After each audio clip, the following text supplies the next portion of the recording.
¿Me escuchan? Hola, profe, sí, sí. ¿Cómo les va? Buenas tardes. Bueno,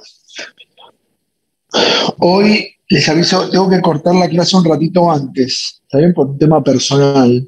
Así que calculo que 4:30 más tardar. Vamos a cortar con la clase de hoy y continuamos el martes en la facultad de forma presencial, ¿está bien? Tengo el cumpleaños de mi hijo, que es 4:30 de la tarde, lo tengo que ir a buscar, así que no puedo faltar a esa cita. Les pido disculpas, pero es así.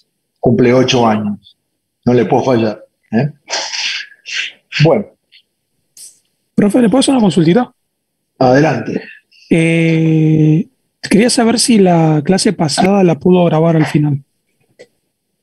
La anterior que di virtual, Sí. no, me olvidé, me van a matar. ¿Y esta se puede grabar? Voy a hacer lo posible. Dale, muchas gracias, profe. Dale, a ver cómo se hace esto.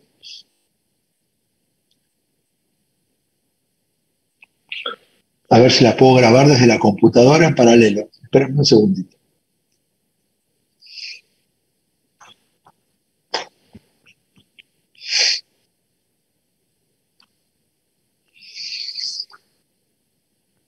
Un segundo.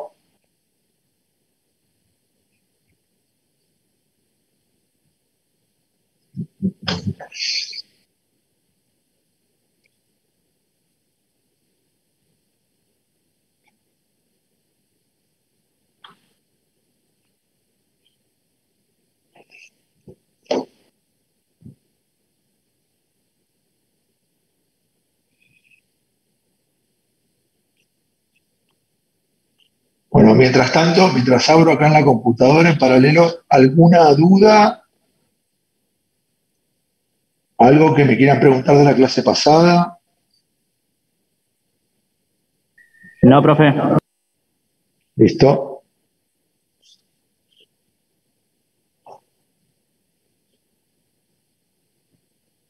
A ver, esperen un segundo. Ahí se abrió y ahora voy a grabar.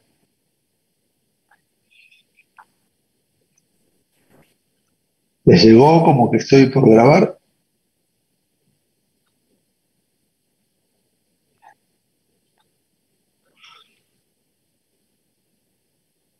¿No?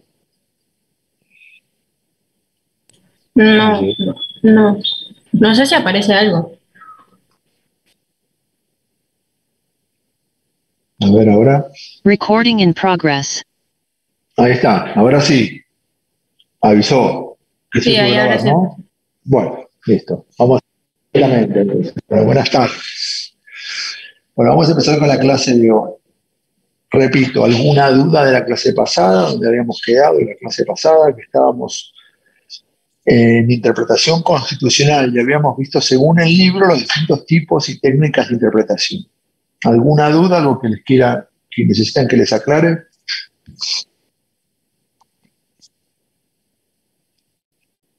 Nada. Profe, yo tengo una duda. A ver, Viste que vimos varios tipos, ¿no? ¿La del juez solo se basa en la última que vimos o, digamos, los abogados se basan en todas para tratar de convencer al juez? no, los abogados son nosotros. Vos recordás la premisa. ¿Cuándo interpretamos? Siempre. ¿Está bien?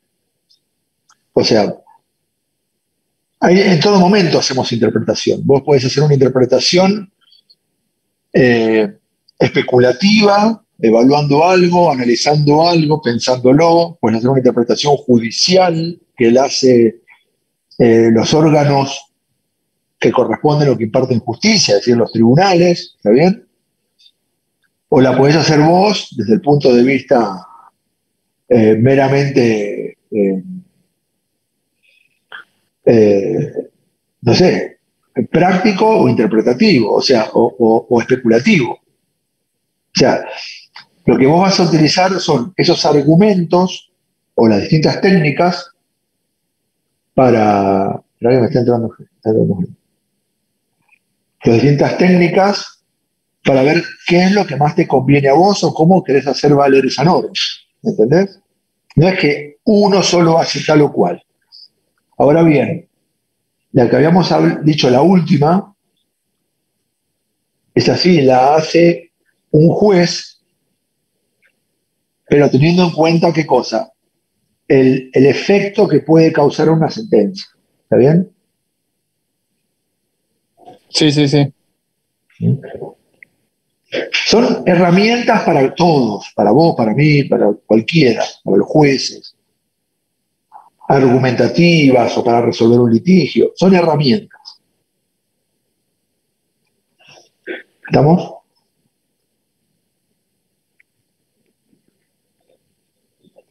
¿Sí? ¿Seguimos?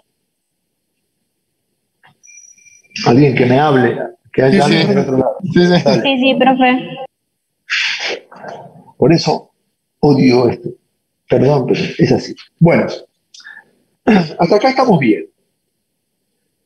Recuerden que hay distintas técnicas o metodologías. Y dependiendo, mientras más simple, más lineal, más básica la metodología, quizás sea más compleja para poder asignar un significado a algo. ¿Por qué? Recuerden lo que les dije. Las normas contienen una técnica de elaboración, cómo se escriben, cómo se redactan. Y esas técnicas de elaboración muchas veces tienen problemas. Entonces, cuando nos encontramos con el problema, que es la vaguedad, la ambigüedad o una contradicción, ¿está bien? Es que vamos a tener que ir cambiando la técnica para interpretar o cambiando la técnica para traer agua para nuestro molino, es decir, para que se interprete la norma como nosotros queremos. ¿Siguen?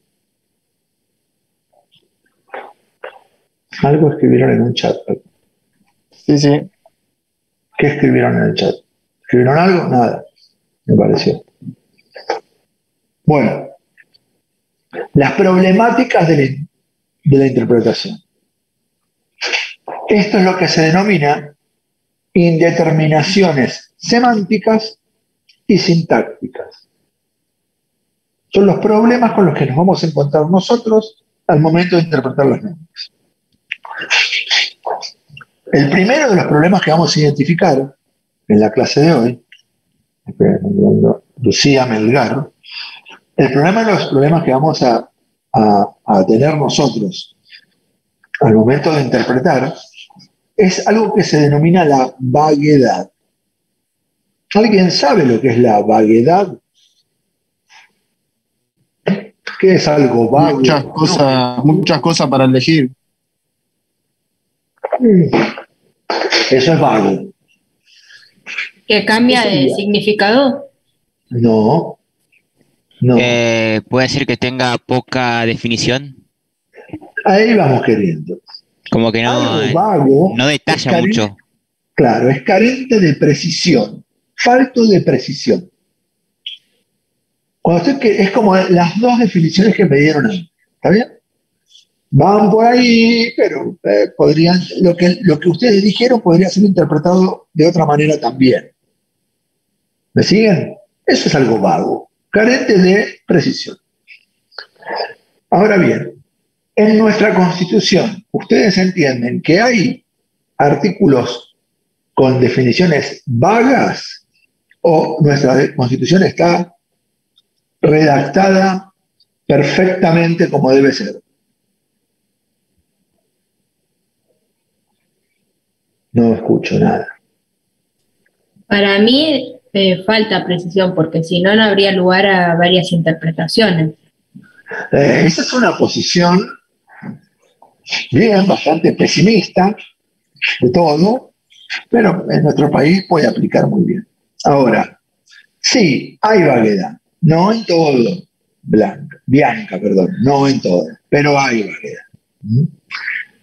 Ejemplo, vamos a volver a recaer nuevamente sobre el artículo 14, ¿está bien?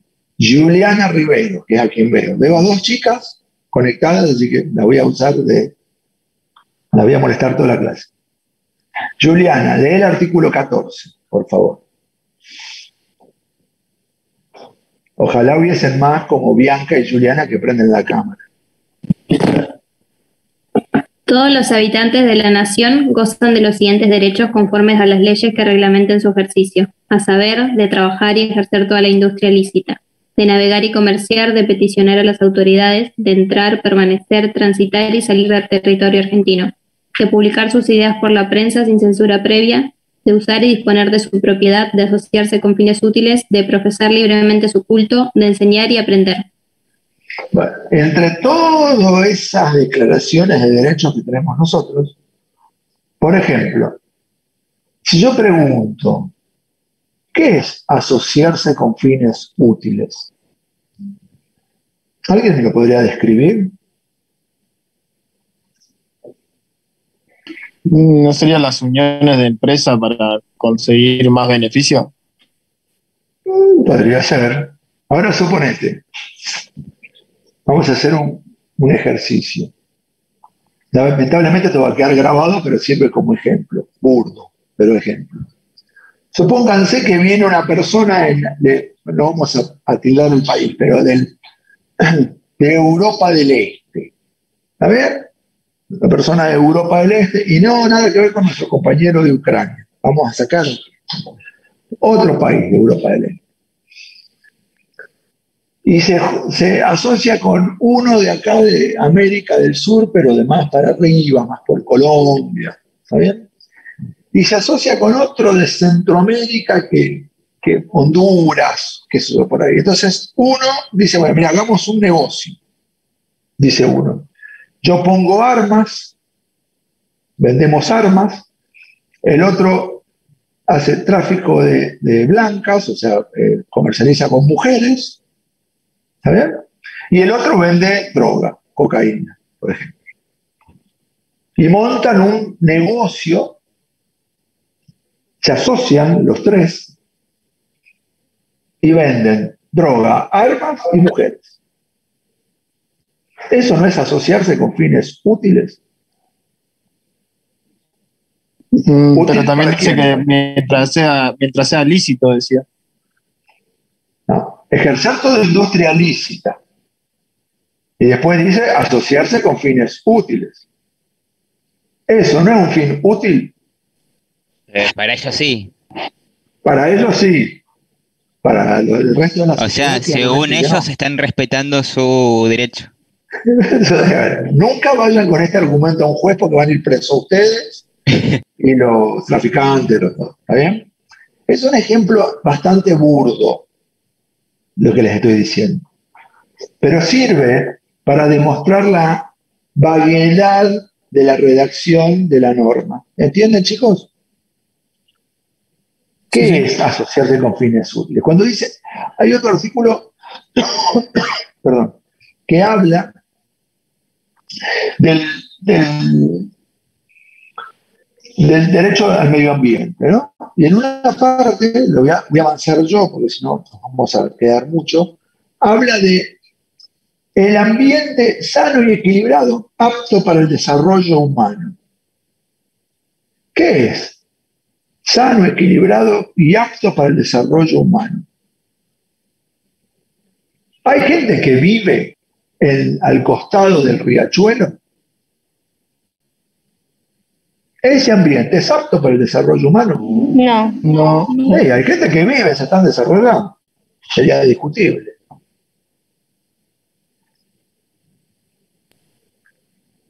Claramente que no lo es. Claramente que el artículo no avanza sobre eso. Pero son redacciones vagas. ¿Entienden? No son redacciones precisas. Y cuando tenemos esa forma de redacción, lo que habilita es que la interpretación y tratar de utilizar ¿qué? Una técnica para intentar asignarle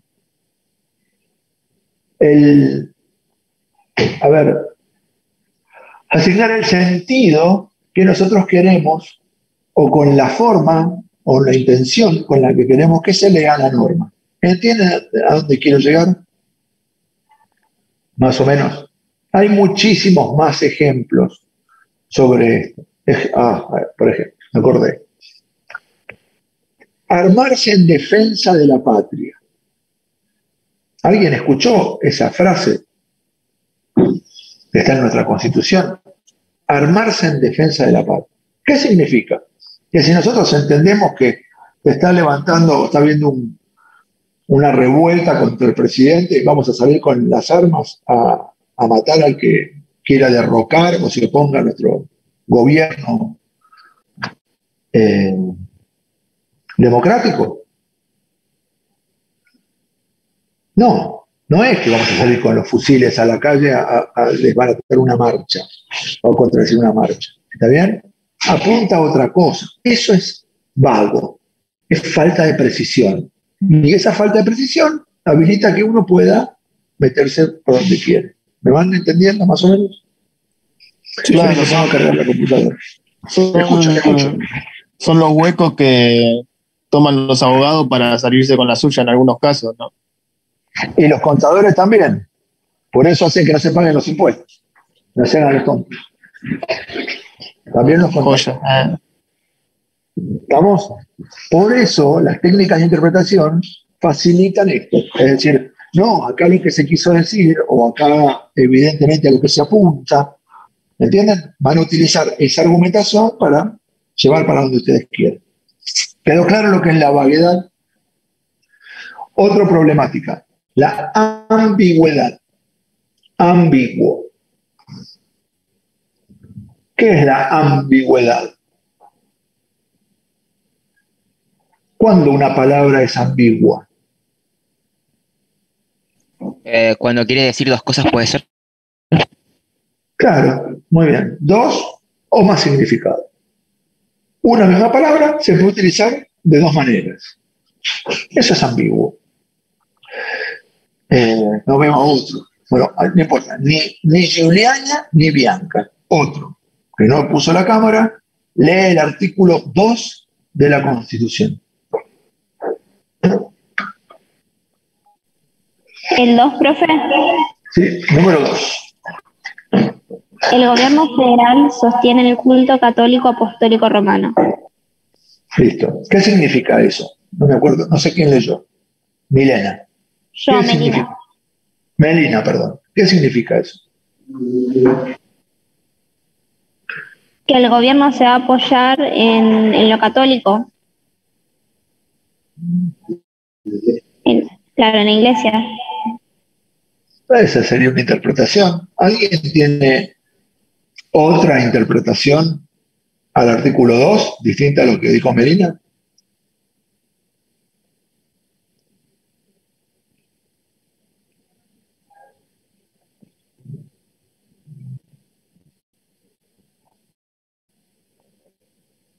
Reléanlo y explíquenme qué es el artículo 2. El artículo 2 también puede significar como que el gobierno se rige bajo los principios del culto católico apostólico romano. O sea, vos dirías que es un gobierno religioso. Claro, que basa al menos como según lo que dice ahí, que basaría sus principios bajo también el culto católico. Es parecido a lo que dijo Melina. Yo por ahí entiendo que sostiene económicamente. Bien, Alex ya tiró otra oferta. ¿Hay alguien que lo lea distinto? Yo como que no va en contra de ellos, digamos. Bueno, eso es ambigüedad. Todo lo que dijeron está bien. Todo lo que ustedes dicen es lo que se entiende por sostener. Sostener es sostener, mantener. Ustedes viven con sus padres los sostienen a ustedes. ¿Está bien? Los que no laburan y viven en la casa con sus padres aún hoy los sostienen económicamente.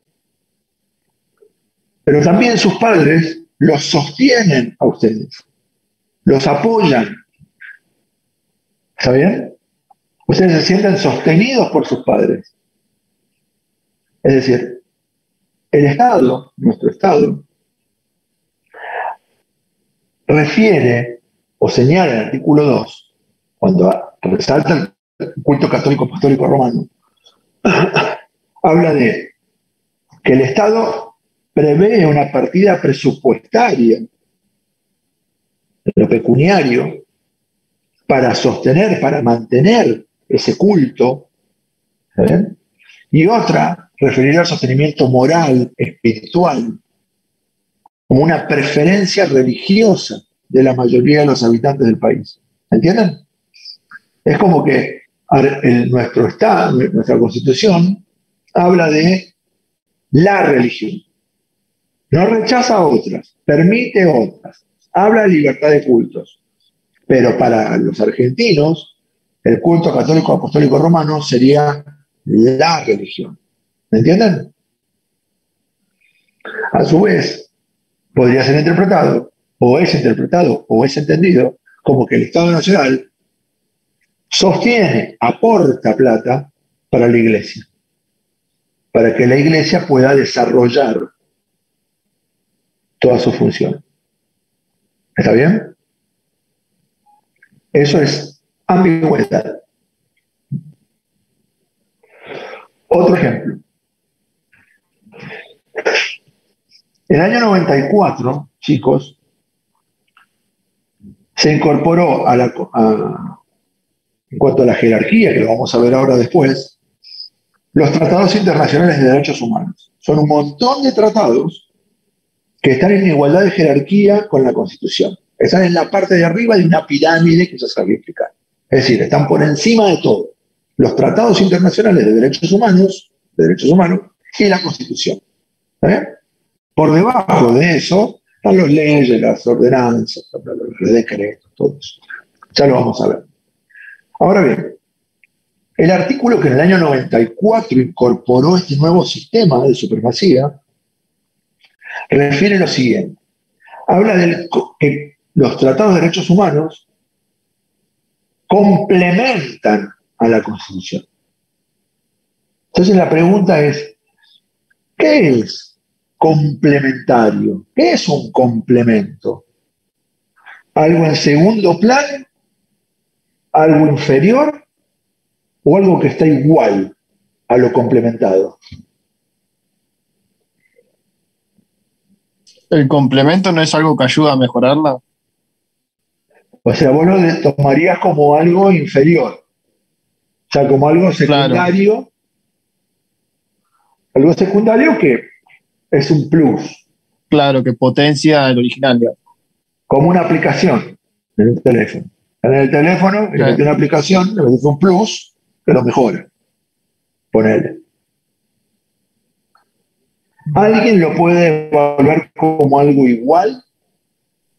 Yo lo vería como algo igual, así como que se dañó. ¿Por qué? O complementar sería como que si fueran los dos iguales y uno le acompañaría al otro, por así decirlo. Claro. Suponete, a todos, pues ya el fútbol en general. ¿Cómo se les dice al primer tiempo del partido de fútbol? Primer tiempo. Y al segundo tiempo, aparte del segundo tiempo,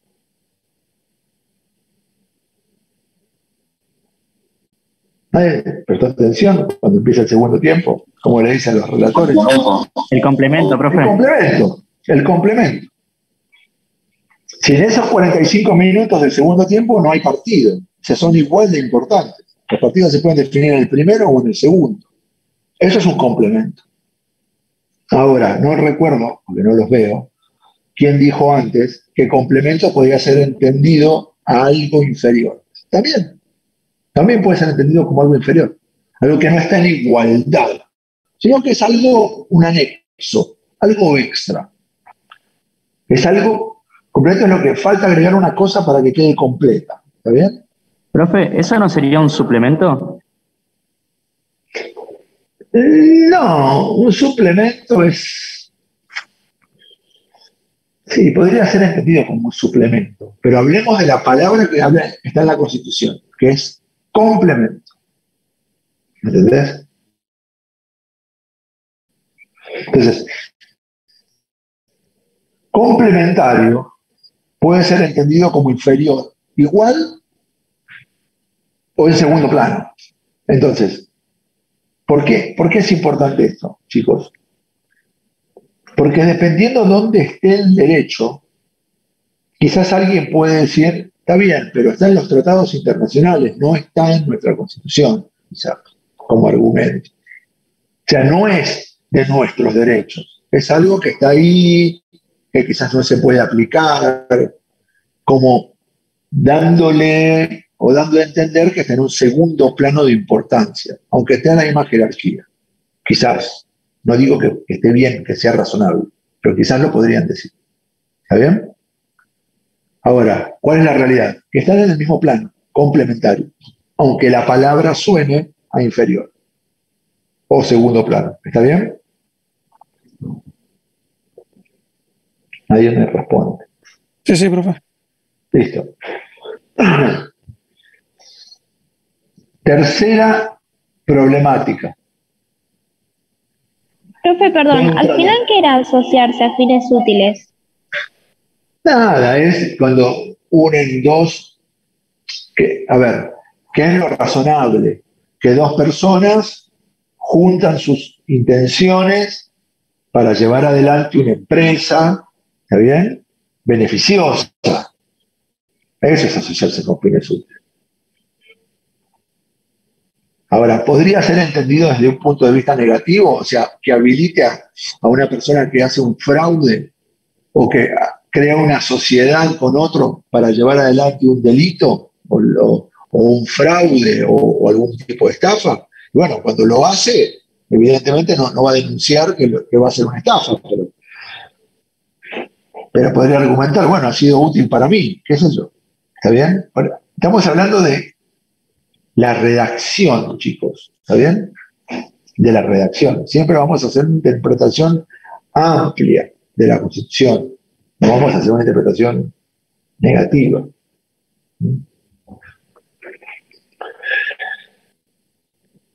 Otra problemática que tenemos, la contradicción. En nuestra Constitución se presentan problemas de redacción tales como la contradicción. Es decir, se dice una cosa y el texto puede ser entendido de forma contraria o interpretado de forma absolutamente contraria.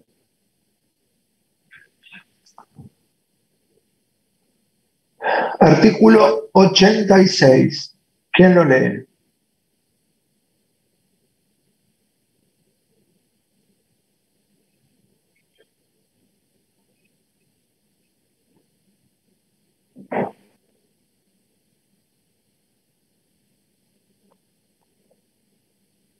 Alguien que lo lea.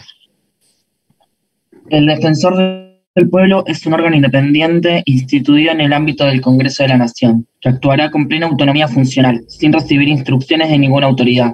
Su misión es la defensa y protección de los derechos humanos y demás derechos, garantías e intereses tutelados en esta Constitución y las leyes, ante hechos, actos, omisiones de la Administración, y el control del ejercicio de las funciones administrativas públicas. El defensor del pueblo tiene legitimación procesal. Es designado y removido por el Congreso con el voto de las 2/3 partes de los miembros presentes de cada una de las cámaras. Goza de las inmunidades y privilegios de los legisladores. Durará en su cargo 5 años, pudiendo ser nuevamente designado por una sola vez. La organización y el funcionamiento de esta institución serán regulados por una ley especial. Bien. ¿Alguien vio o percibió una contradicción en ese texto?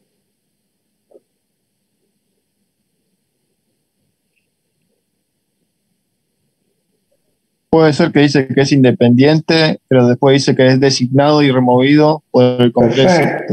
Perfecto. Entonces, si vos sos independiente, ¿cómo te va a designar a alguien y después te va a remover ese alguien? O sea, en cierta manera no sos tan independiente.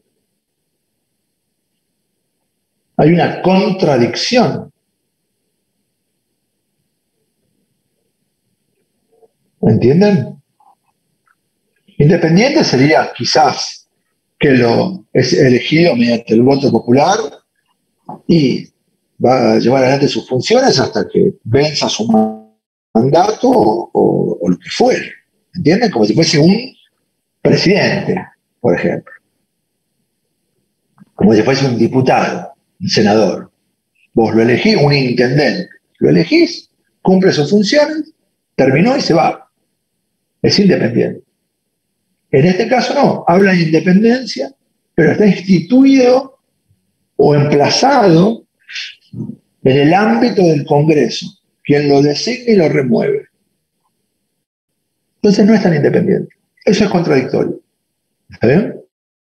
Eso es contradictorio. Sí, sí. Bueno, como estos ejemplos, chicos, no son los únicos artículos de la Constitución que tienen esta problemática. Hay muchos más, donde hay contradicción, donde hay variedad, donde hay ambigüedad. No los vamos a ver a todos. ¿Está bien? Pero esto es para ejemplificar y mostrarles a ustedes donde hay esos problemas y esos problemas se resuelven mediante la aplicación de la interpretación. ¿Está bien? Sí, profe. Sí. ¿Listo? Bueno. ¿Alguna duda de esto? Porque esto no está en el libro. Entonces, es importante que esto les quede claro ahora. Está en el otro libro, pero no en el libro de cabecera nuestro. ¿Listo? Continuamos. Profe, son solamente estos 3 problemas, ¿no? Sí, señor. Listo.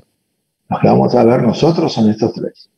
Profe, consulta. Bueno. Vos habías dicho en un momento que había, bueno, estos eran los problemas de interpretar, pero había semánticas y sintácticas, ¿puede ser? Problemáticas, estos son. Indeterminaciones lógicas, problemáticas. Ah, perfecto. Listo. Sintáctica y semántica. Son estas, las que vamos a ver nosotros acá en el curso. Bueno, continuamos. El libro, lo que yo les había pedido que lean, o que empiecen a leer, es el capítulo 4. ¿Está bien? Es el capítulo referido a supremacía y control constitucional. Este capítulo es muy largo, es muy importante. Este capítulo lo tomo en el parcial, seguro entra supremacía y control, así que les voy a pedir que prendan todas las alarmas y pongan el cerebro en funcionamiento lo más completo posible.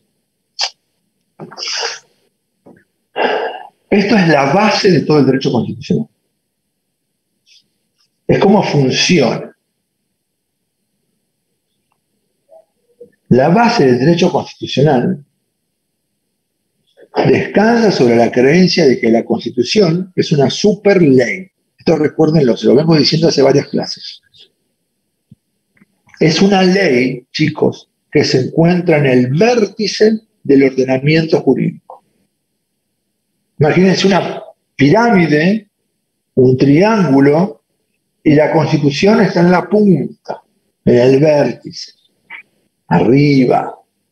No hay nada por encima de la Constitución, nada.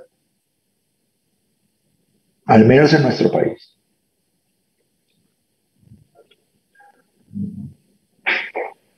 Y les pregunto, a ver qué opinan. ¿Por qué es esto? ¿Por qué no hay nada por encima de la Constitución? ¿O por qué nosotros pensamos este sistema para que sea el que aplique en nuestro país? ¿Por qué será? ¿Qué se buscaba?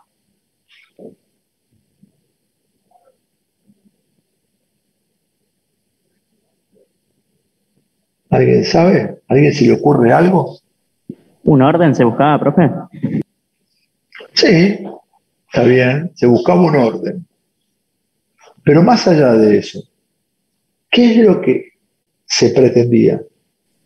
Que nadie esté por encima del otro. No, porque por debajo de la Constitución hay cosas. No es eso, no apunta ahí la pregunta. Quizás no Que todos tengan la misma... Te escucho. ¿Que se evita el abuso de poder?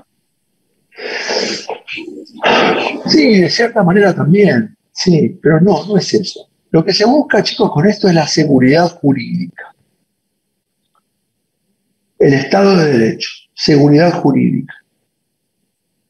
Que eso que está en la Constitución, que nosotros logramos plasmar, reconocimiento de derechos, libertades, garantías, un orden, un sistema de intercontroles de los poderes para que ninguno se haga el piola y se pase de vivo en los poderes, se encuentre por encima de todo y nos dé a nosotros una garantía de que todo eso va a seguir siendo así y nadie lo va a cambiar.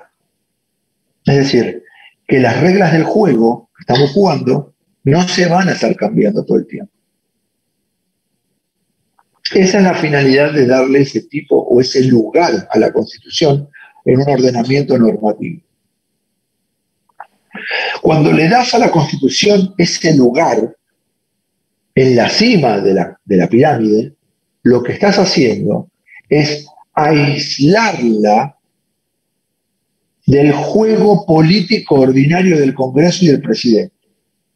Juego o de los vaivenes políticos. Máximo en un país como el nuestro, en el cual hay cierta inestabilidad política habitual. ¿Pero por qué inestabilidad política? Y porque siempre parece que está todo al borde del colapso. O estamos en emergencia de esto, o porque se va el presidente, o porque antes venían los militares, o porque después venían los otros, o después se destituía un presidente, o porque siempre hay, o vienen los de un partido, y después viene el otro y borra todo lo que hizo el anterior, y después pierde ese y viene el otro y vuelve a cambiar todo nuevamente. Esos son vaivenes políticos. Va para allá, viene para acá, saca uno. Y al poner la Constitución en ese lugar aislado, por encima, evita que se vea dañada, cambiada, perjudicada, modificada constantemente. De esa manera nos aseguramos nosotros el pleno goce, el reconocimiento de los derechos y libertades que están en la Constitución. ¿Me entienden hasta acá? La ponemos fuera del barro. El barro, estamos todos. Para la Constitución la ponemos en un lugar especial para que no esté todo el tiempo cambiándose. ¿Cuál es el riesgo de cambiar la Constitución todo el tiempo? Y que ya no va a haber seguridad jurídica. Sí. La confianza. No, pero ¿cuál es el riesgo? Esas son las consecuencias. Y que cada una lo ponga a su favor, quizás. Sí, pero a ver, a vos, Bianca, si cambiamos la Constitución cada 4 años, supongo, ¿está bien? ¿Podría perjudicarte? No sé, supongo que sí. Perjudica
continuación.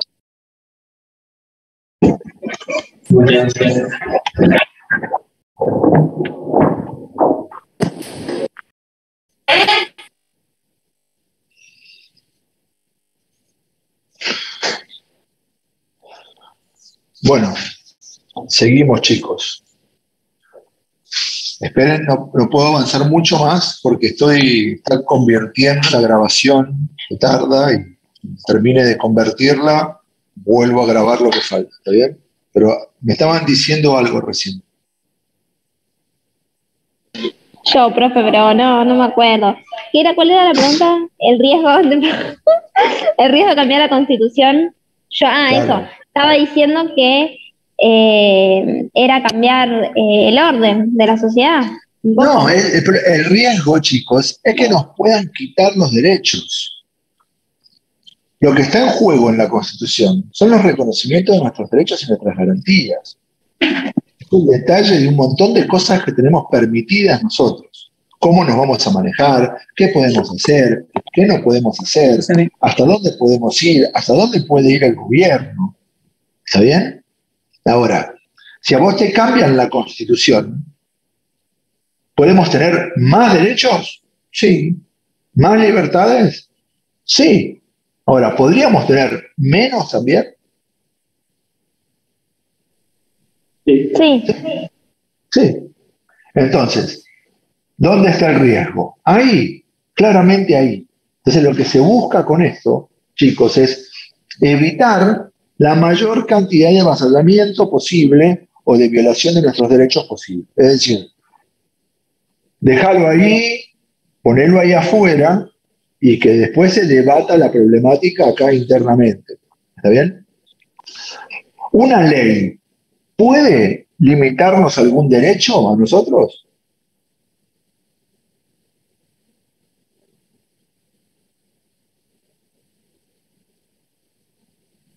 Piensa Juliana. Una ley, dictamos una ley, ¿puede limitarnos o quitarnos un derecho? Supongo que no. Yo creo que sí. Sí, claro que sí. Sí, es más, usted lo había aclarado en una de las clases, si no recuerdo mal. Hablo cada pavada en las clases, pero sí, nos puede quitar un derecho una ley. Pero ¿cuál es la garantía que tenemos sobre eso? Que esa ley, que quizás nos cercena, nos limita o nos quita un derecho, no puede ir en contra de ¿qué? De la Constitución, que está por encima. Entonces, si nosotros vemos que una ley nos quita un derecho, podemos recurrir a la Constitución para que esa violación cese, termine, vuelva atrás. Ahora bien, si esa violación, restricción o quita del derecho proviene de la Constitución, ¿a dónde recurrimos nosotros? A Superman, a Marvel, que vengan los... A los derechos humanos, ¿no? Lo que dijo que están en la misma categoría. Están en la misma categoría. Y los tratados de derechos humanos no pueden contradecir en parte alguna la primera parte de la Constitución. Es decir, que si nuestra Constitución dice algo, lo que digan los tratados de derechos humanos no aplica. Complementa, pero no es que mete mano. Entonces, suponete. Pero entonces, como yo decía, es como yo decía que la Constitución es más fuerte. ¿Ya? Es como vos la interpretás, y está bien que la interpretes así, porque es una de las dos interpretaciones. Está bien lo que haces, está bien la interpretación. Es una interpretación. Pero claro, distinta. como que la Constitución se sobrepone a los derechos humanos, entonces. Si no, Esperá que estoy Zoom clases. Estoy guardando la clase de recién. Claro, es una interpretación. Es una interpretación. Y está bien, es una interpretación. Por eso les digo, pueden haber varias interpretaciones. Una de ellas es esa. Puede haber otra que diga, no, ¿cómo vas a pensar que es así? Claramente, la Constitución es igual a los tratados internacionales de derechos humanos. Mismo, exactamente igual, complementan. Pero alguien puede decir, sí, lo complementa, pero no está en la misma, exactamente en el mismo nivel. ¿Entienden? Sí. Y pero entonces, si la Constitución nos quita un derecho, no podemos a nadie, digamos. Exacto. Por eso es que es importante mantenerla fuera, como el reaseguro. Si no, no tenemos cómo o a dónde ir a quejarnos. ¿Dónde vamos a ir?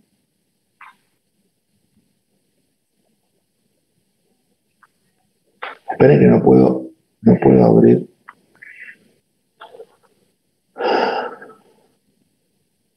Ahí está. Un segundo, así puedo grabar lo que sigue de la clase.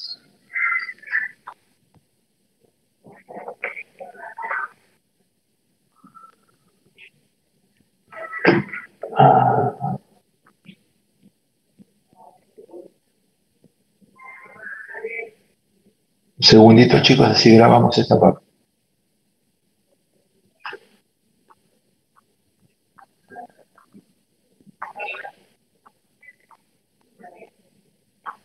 Recording in progress.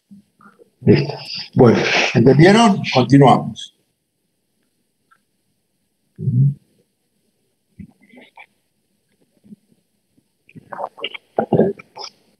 Bueno, está como duplicado el audio, ¿no?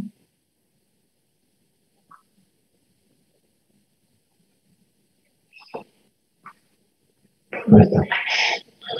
Bueno, seguimos. Esta intención de aislar a la Constitución para tener el resguardo, el reaseguro de que nadie la va a modificar y con ello no nos pueden quitar cositas, haciéndose los tontos, es muy antiguo y data de la antigua Inglaterra, de la vieja Inglaterra. ¿Está bien?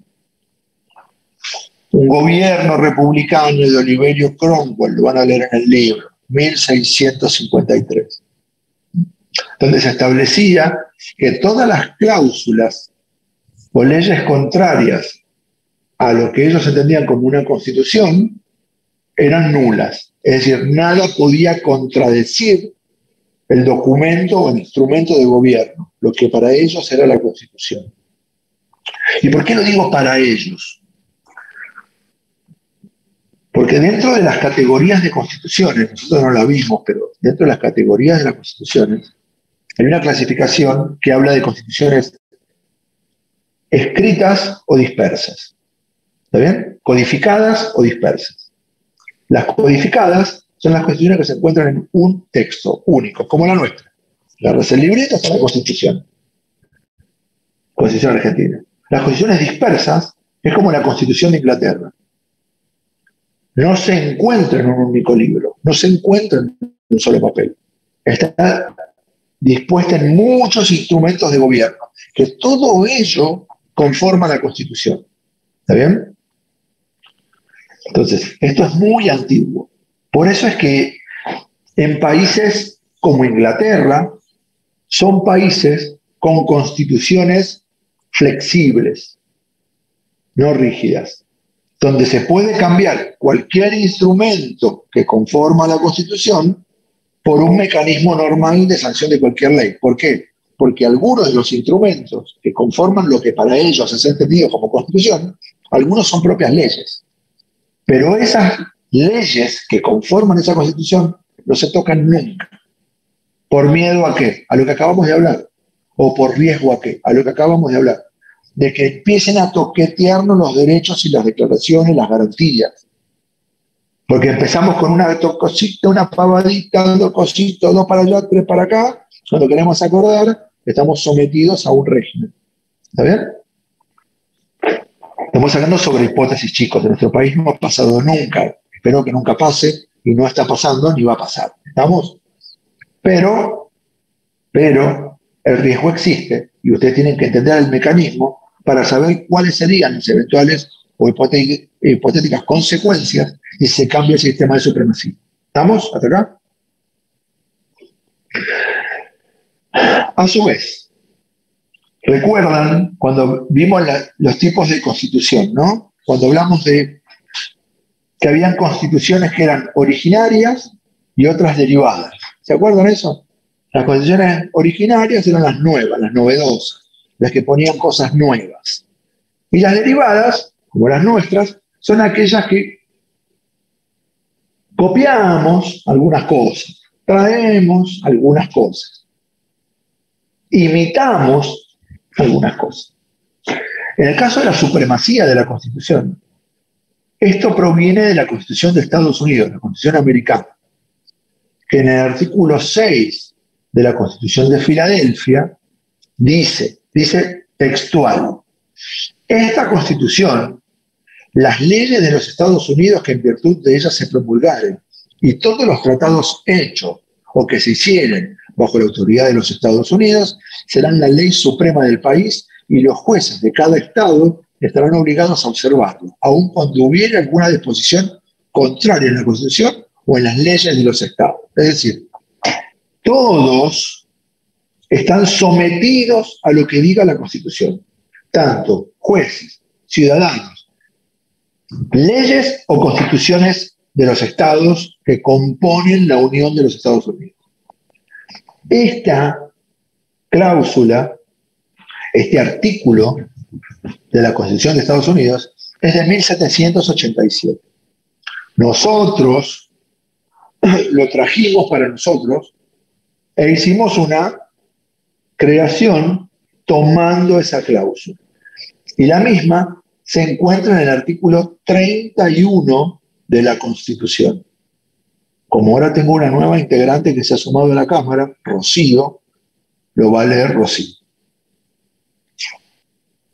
Justo no tenía la Constitución a mano, ahora la busco, profesor.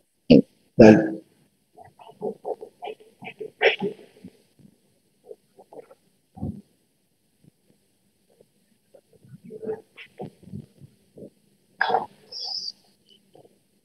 Disculpe, profesor, ¿cuál dijo? ¿El 31 o el 37? 31. Bien, perfecto. Esta Constitución, las leyes de la Nación que en su consecuencia se dicten por el Congreso y los tratados con las potencias extranjeras son la ley suprema de la Nación y las autoridades de cada provincia están obligadas a conformarse a ellas. No obstante, cualquier disposición en contrario que contengan las leyes o constituciones provinciales, salvo para la provincia de Buenos Aires, los tratados ratificados después del Pacto del 11 de noviembre de 1859. Bueno, entienden que es bastante similar uno al otro. ¿Está bien? Es decir, tomamos este sistema de supremacía claramente desde los Estados Unidos. ¿Y qué indica? Que la Constitución y los tratados son ley suprema, están por encima de todo. Nada puede ir en contra de ellos. Grábenselo. Nada es nadie. Nada es nadie. No una ley, no un decreto, tampoco una persona. Una persona no puede tomar una determinación o impedirles a ustedes ejercer algún tipo de derecho, ¿está bien? Invocando algún argumento cuando ese derecho está reconocido en la Constitución. ¿Está bien? Nadie puede hacer. ¿Queda claro eso? Eso se llama supremacía constitucional. La Constitución por encima de todo. Ahora bien, este concepto de supremacía, estamos metiéndonos en una parte histórica para después meternos plenamente en la Constitución. Este concepto de supremacía se vino desarrollando a lo largo de la historia del constitucionalismo moderno o el constitucionalismo clásico. Hasta que, ¿qué pasó? Un punto de inflexión en el siglo XX que fue la Segunda Guerra Mundial. Donde, ¿qué nos dimos cuenta? ¿Por qué se dio cuenta la sociedad moderna? que quizás este sistema de supremacía no permitía el pleno goce de los derechos a los ciudadanos de los países. ¿Por qué? Porque en algunos casos esta supremacía, mantener la Constitución por encima de todo, no aseguraba que los ciudadanos pudiesen gozar de todos los derechos o que se les reconociesen los derechos plenamente. Volvemos un pasito para atrás. Está claro que entendemos que la Constitución la ponemos encima para que nadie nos joda en la vida y nos cambie las cosas. Está claro eso. Bueno, con la Segunda Guerra Mundial nos dimos cuenta que a veces no pasaba eso. ¿Qué ejemplo podemos tomar? Alemania. ¿Está bien? Donde ¿qué? Los ciudadanos, los alemanes que tenían una constitución claramente semántica. Una constitución que reconocía un montón de libertades y derechos para los ciudadanos, que era prácticamente perfecta en la técnica legislativa de su redacción, pero que en los hechos, en la constitución material, en lo palpable, los ciudadanos no les eran reconocidos sus derechos. Si eras negro te mataban, si eras verde te mataban, si eras judío te mataban, si eras cosa te echaban. O sea, no se podía. ¿Está bien? Entonces, ¿qué nace como consecuencia de este problema? O luego de advertir que los sistemas de supremacía eran impotentes para impedir las atrocidades que se suscitaron. Se creó o se pensó que el orden doméstico no podía quedar solo o ser solitario, y ello, o con ello solo, buscar impedir que se vuelvan a repetir esas situaciones. Es decir, este orden de protección y de resguardo de nuestros derechos en el orden de cada país no alcanzaba para asegurar a los ciudadanos ese reconocimiento. Entonces, ¿qué nace como consecuencia de esto? La ONU, por ejemplo. ¿Entienden? Que los estados se unen en un organismo internacional con la finalidad de asegurar el cumplimiento de ese reconocimiento de los derechos a los ciudadanos.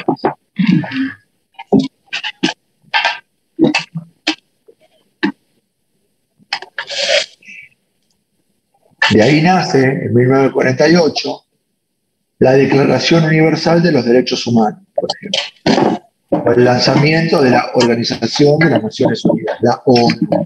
Perdón, profe, ¿como consecuencia de qué era? De la Segunda Guerra Mundial. De la Segunda Guerra Mundial. De hecho, si nos ponemos a analizarlo comparativamente, quizás esta guerra que existe ahora, o la pandemia por la que acabamos de pasar, quizás dé nacimiento a otro tipo de organismo, de organización o de algo que nos permita asegurar derechos y garantías a los ciudadanos. ¿Está bien? Quizás todo este problema y estos conflictos generan nuevamente el nacimiento de algo. No lo sabemos. Quizás estamos frente a eso próximamente.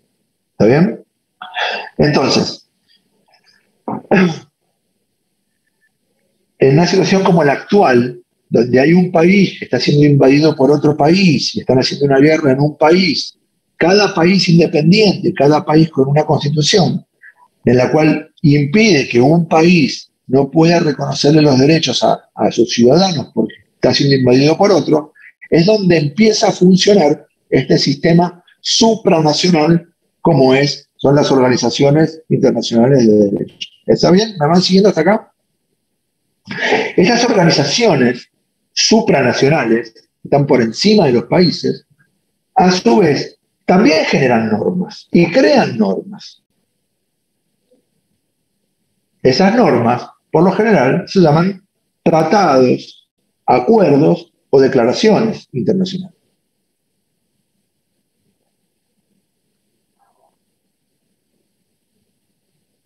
¿Estamos hasta acá? Bueno, ¿Por qué es importante esto? Porque a partir de la Segunda Guerra Mundial, y con esta conflictiva que les acabo de explicar, nacen dos sistemas más, o tres sistemas, podemos decirlo, tres sistemas más importantes de supremacía constitucional. O sea, lo que primero teníamos era, como vimos en Filadelfia en 1787, hablemos de Occidente, no hablemos de todo el mundo, hablemos de Occidente, que la Constitución está por encima de todo y nada la puede contradecir, ahí están nuestros derechos, deben ser observados, no puede haber disposición contraria, no se puede ir en contra de ello, nada ni nadie.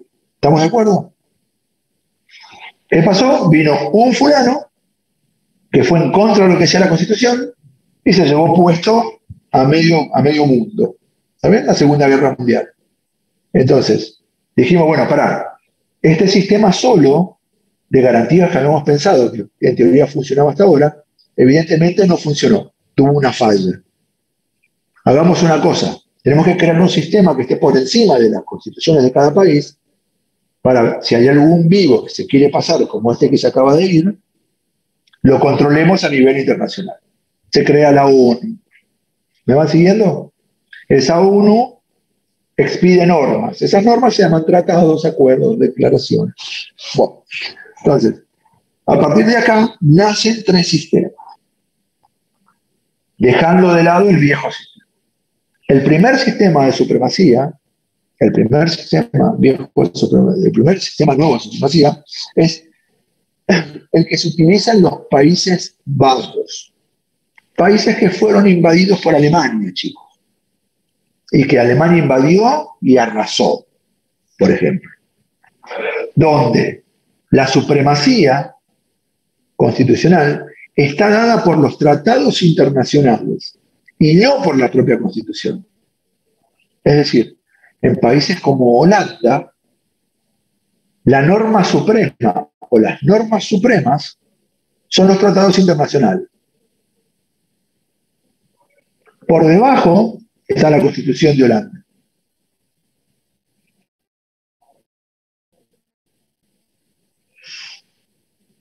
¿Entienden? Le damos preferencia en un país a tratados creados por un montón de países por sobre la propia creación de la Constitución interna. El segundo sistema... Perdón, profe, habías dicho Países Bajos. Países Bajos, Holanda, por ejemplo. ¿Sí? El segundo sistema es el sistema colombiano, donde asigna prelación al derecho internacional de derechos humanos por sobre todo el ordenamiento doméstico, constitución, leyes, es decir, los tratados internacionales de derechos humanos solamente están por encima de todo lo interno.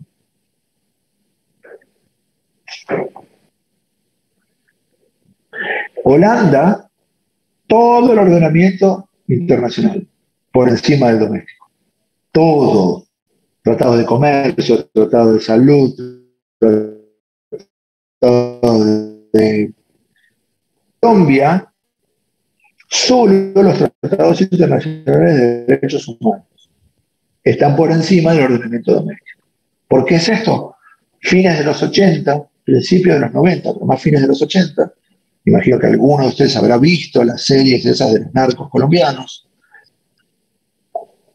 Había mucha conflictiva con los derechos, había mucha posibilidad de reformas constitucionales, mucha corrupción interna, mucho problema interno, mucha guerrilla interna. Entonces, ¿qué se determinó? Que para asegurar los derechos de los ciudadanos se debía recurrir al reconocimiento como supremo de los tratados internacionales de derechos humanos, los cuales no se pueden modificar por voluntad de los nacionales. ¿Entienden? Es como que ponemos todo en una caja de seguridad, pero en Suiza, no acá. en Suiza, lejos, para que nadie los toque, con la intención de que los ciudadanos tengan el reconocimiento de derechos y libertades y que no venga un narcotraficante importante o un partido político corrupto, lo que sea, a poder modificarlo. Es decir, les corremos el arco 3 kilómetros más allá. ¿Me entienden? Es el sistema colombiano. Y el tercer sistema de supremacía es el sistema argentino, donde hay paridad, igualdad entre la Constitución y los tratados internacionales de derechos humanos. Solamente los tratados internacionales de derechos humanos.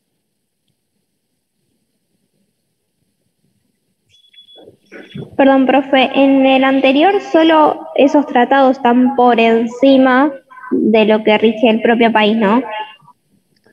Exactamente. En Colombia, en el caso colombiano, solamente los tratados internacionales de derechos humanos están por encima de la Constitución. Y en el nuestro están igual, paridad. ¿Profe, se llama sistema argentino o...? No, sistema mixto o de paridad. Pero, okay. Ponemos ejemplo argentino.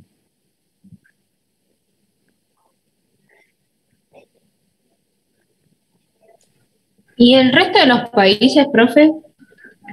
Y hay variados, hay sistemas variados. Hay muchos sistemas variados. Pero estos son como los 3 sistemas más icónicos. ¿Está bien? Pero es muy raro que haya quedado un país que no le asigne esa importancia a los tratados internacionales de derechos humanos. Por lo general, los tratados internacionales de derechos humanos tienen algún grado de importancia a ese nivel. ¿Está bien? ¿Quedó claro hasta acá? ¿Sí? Sí, profe. Listo. Bueno, seguimos.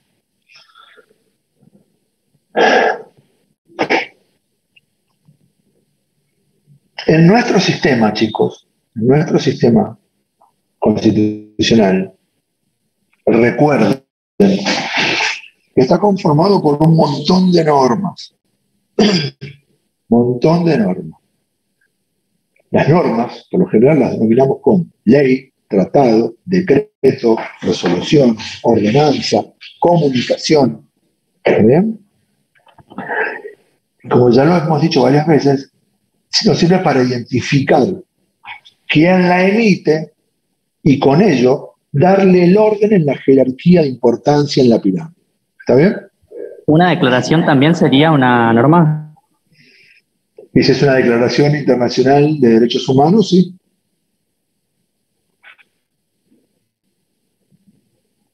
Es una declaración, sí.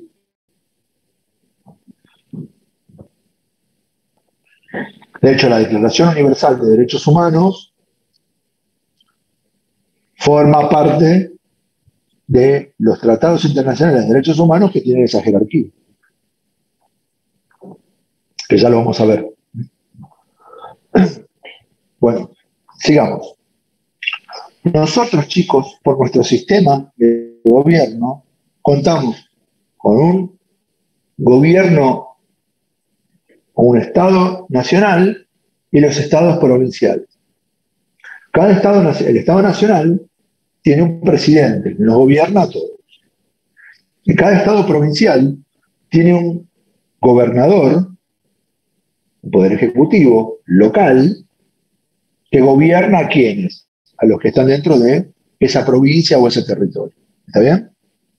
Ahora bien, cada provincia, chicos, tiene su propia constitución. La provincia de Buenos Aires tiene una constitución. La ciudad autónoma de Buenos Aires tiene su propia constitución.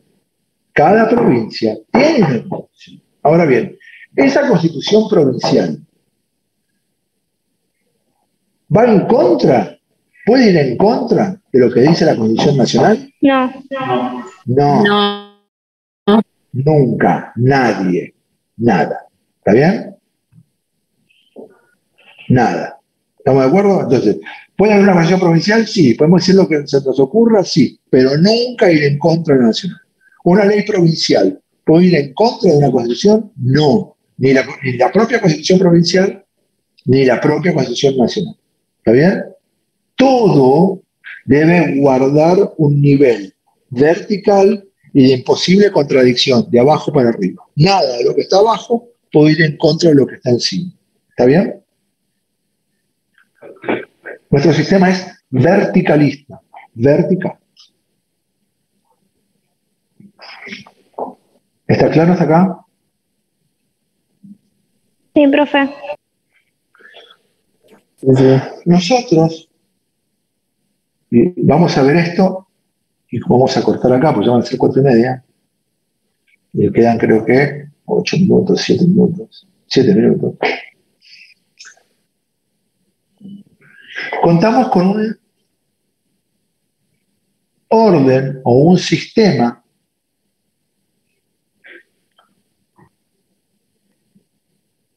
que creó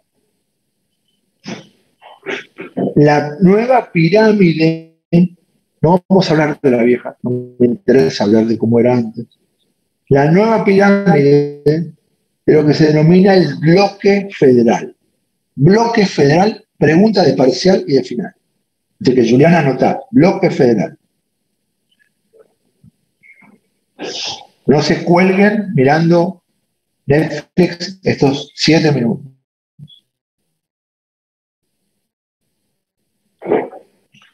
Ese bloque federal está compuesto de interno y de los tratados internacionales de derechos humanos que se encuentran a la misma altura de la Constitución Nacional. Es decir, es esto: una pirámide, tratados internacionales de derechos humanos, Constitución Nacional. ¿Logran ver ahí? Una pirámide, la Constitución Nacional en la cima y los tratados internacionales en la misma altura. ¿Está claro hasta acá? Sí, profe. Ahora bien, ¿qué se encuentra por debajo de la Constitución en nuestra pirámide? Los tratados internacionales comunes, es decir, no los tratados internacionales de derechos humanos, el resto de los tratados. Por debajo de la Constitución, el resto de los tratados internacionales. ¿Está bien? ¿Qué se encuentra por debajo de los tratados internacionales en nuestra pirámide? Las leyes. Por debajo de las leyes, los decretos de necesidad y urgencia. Por debajo los decretos, por debajo ordenanzas municipales.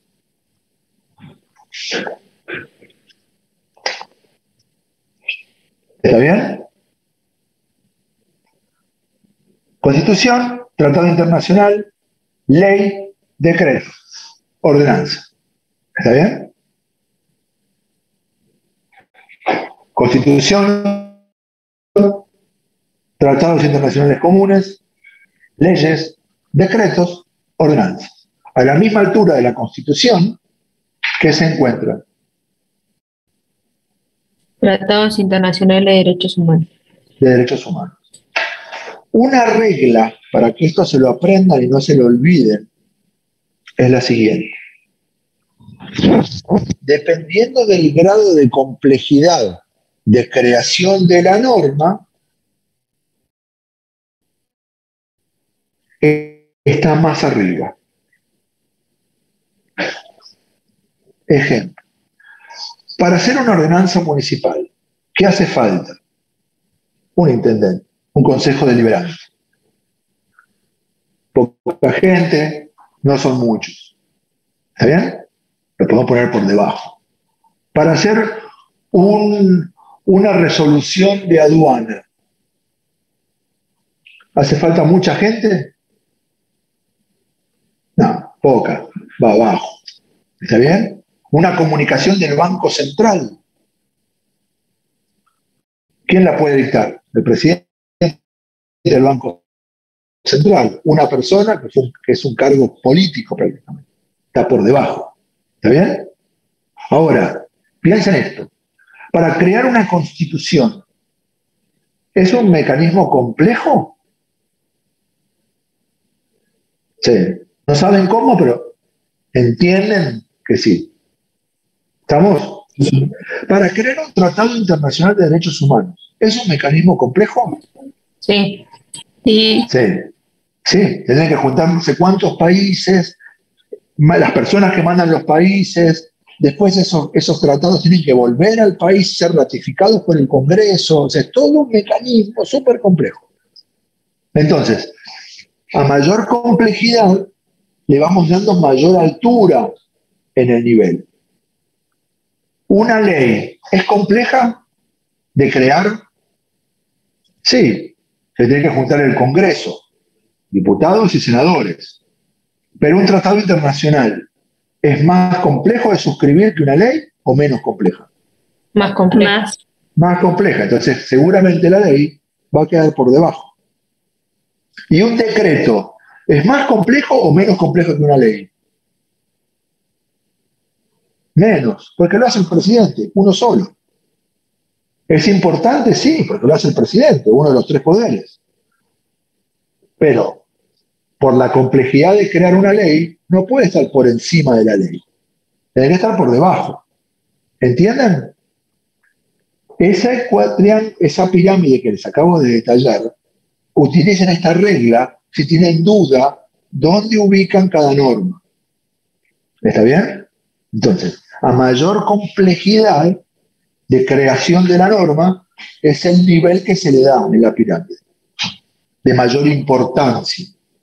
¿Estamos? ¿Queda claro hasta acá?